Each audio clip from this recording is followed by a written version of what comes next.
The latest Disney film, Wish, has dropped in theaters, so let's talk about it.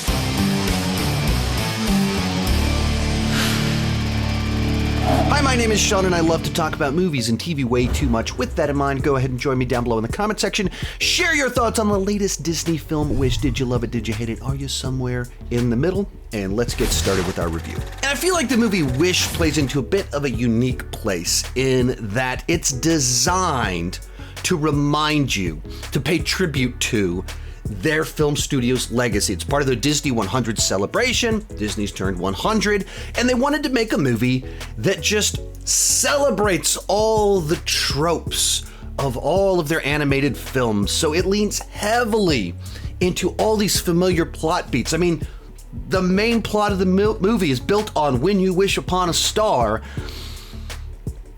but I don't feel like it's ever as good as the movie it's paying tribute to. It's a little bit like Disney covering themselves. Disney doing Disney's greatest hits, but not Disney. It's more like a bar band covering Disney's greatest hits.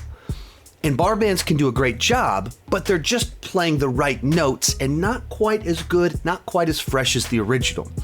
So it's a movie that it didn't do anything overtly bad. I didn't dislike specific things about it, but it just all felt familiar. And there's a lot of these overt references that are just meant to be member berries. They're meant to be, hey, look, it's that from that other movie. Hey, look who it is. Remember that hat? You know who that is, don't you? You've heard that melody before, haven't you? There's a lot of just overt references to make you go, aw, Disney. And that's what this movie has to offer. And like when I left the theater, I was like, okay, that worked well enough.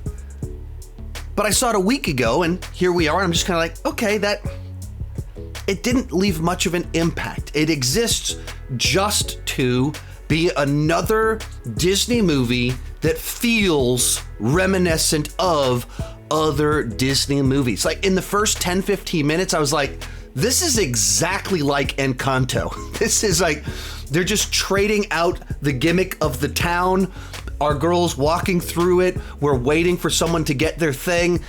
This is just like Encanto. And then you go into other beats and it's just like the intro to Beauty and the Beast. It's just like this. And so it just feels familiar. Feels safe. It feels the same. And I think how much you get out of this movie depends on how much you need a Disney movie to bring something new to the table, because this one inherently wasn't designed to bring anything new to the table, and it immediately calls to mind comparisons because it's so similar to these other films, but I don't think it's as good as Encanto. It's not as good as Beauty and the Beast. It's not as good as any of the movies that it makes you think about while you're watching it. What's frustrating is that doesn't mean it's bad. Chris Pine as our villain is actually quite memorable. He's one of the more memorable Disney villains of recent memory, of someone that kind of has just enough of a villain scheme or just enough of a motivation that you can be like, you understand how he went down this path without him just being pure evil, but you also see where the pride kind of stepped in and he goes too far. He's chewing up the scenes. He's a lot of fun. Some of the gags work. Some of the jokes work. A couple of the songs I've been listening to in the car rides with my kids, and I think a couple of them work. But a lot of our characters are very forgettable. A lot of the songs, definitely forgettable. Some of the jokes fall pretty flat. And so the characters aren't as memorable as these other films. The songs aren't as memorable as these other films. And the plot itself is designed to be familiar. Now, I think one area where the movie does actually kind of stand out a little bit is in its message and what it kind of does with this idea of these people having their wishes. I liked where it went with that and what it was saying about how each of us should handle our own ambitions, our goals, our wishes. I thought the message in it was quite good and where it goes with it and how it handles all of that. But that's kind of the one thing that I think really stood out. There's a lot of things that are good, a lot of things that are good enough, a few things that are subpar, but so it's just kind of in this very safe middle spot for a Disney film with very little to distinguish it from a lot of other Disney films that do this type of thing much better. And that's disappointing when you're making a movie that is trying to celebrate your 100-year anniversary, your centennial, and pay tribute to all that you've done. And I think that Frozen and Tangled and Encanto and Moana, all in the last decade, have done a better job of this without it being as overt, without it being as on the nose, without it having to be like, hey, look at that character. All of them felt like, yeah, this is a classic Disney musical, giving us these great new characters. And I don't feel like this movie does that. And it tries to play the formula, and it tries to play the song. And even as I'm saying this, I'm trying to talk myself into being able to give it a better review than I think I have to, because I just don't think there was much inspiration here. But I'm a dude in my 40s. I'm probably not the primary demographic. I did take my girls with me, plus one of their friends. Here's what they had to say about it. Chloe, what'd you think about the movie? I really liked the movie. It had like a lot of fantasy in it, and I like fantasy, and it used it in just the right way to where it was like really fun and entertaining, and I really liked it. Karis, what'd you think about the movie? I like the part when this girl saves the day, and this little guy here.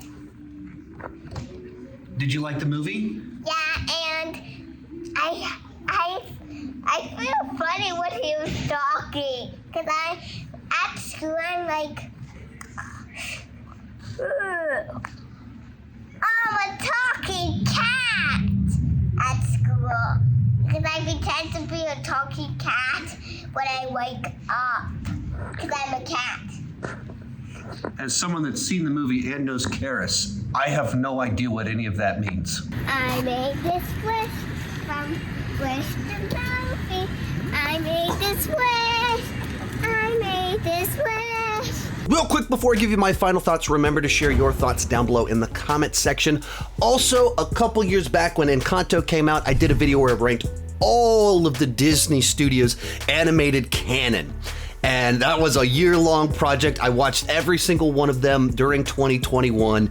And so if you want to hear my thoughts on any of the Disney animated films, you can check them out in that ranking. It's just Disney going through the motions, doing the member berries, trying to get people to go, oh, Disney, but without that spark of inspiration that they've had just 2 years ago in Encanto. So, unfortunately, this is one that it's fine, but it's not worthy of the Disney 100 celebration. It's not worthy of what it's trying to do. Overall, going C+ on the entertainment scale, 6.5, it's good enough, but you can just wait to stream this one. This is not a new Disney classic. This is a bar cover band playing Disney's greatest hits. Now, if you want to know my thoughts on all of the actual Disney classics, you can check out my ranking right over there of all the Disney animated films that I did just a couple years back. Thank you so much for watching, and keep talking movies and TV too much. Bye-bye.